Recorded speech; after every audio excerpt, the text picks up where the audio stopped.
Just as it's the stakeholders who collectively create the map, so it's also the stakeholders who deliver the map. Every goal has a distinguished stakeholder known as the goal manager, who coordinates all the actions needed to achieve the goal. Of course, all stakeholders have a say, but it's the goal manager who coordinates. Broadly speaking, delivery of a map is bottom-up. In this map, the stakeholders will first deliver the goal pilot system operational. Then they will deliver in parallel the goal's new CRM system and call centre staff trained. Then the goal customer inquiry process redesigned, and so on until eventually they deliver the business benefits. However, unlike the activities in a Gantt chart or PERT network, all the goals in a Polaris map are always active. Stakeholders will always be aiming to progress their goals, irrespective of the status of supporting goals. So all goals that have not yet been reached are always live. At very least, stakeholders will be reviewing the current status of their own goal and monitoring the status of supporting goals.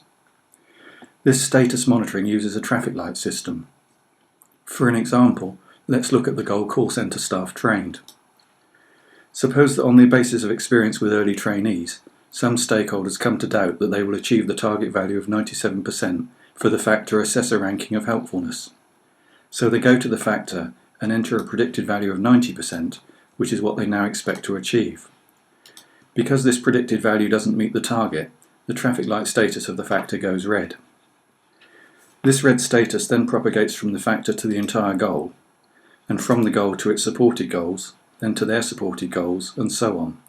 So much of the map goes red, informing all stakeholders that there's a problem. Collectively, the stakeholders must then decide how they want to respond. Essentially, they have only three options. They could decide to just wait and see, hoping that the goal call centre staff trained will be able to sort out its own problem and deliver all its factors as originally promised.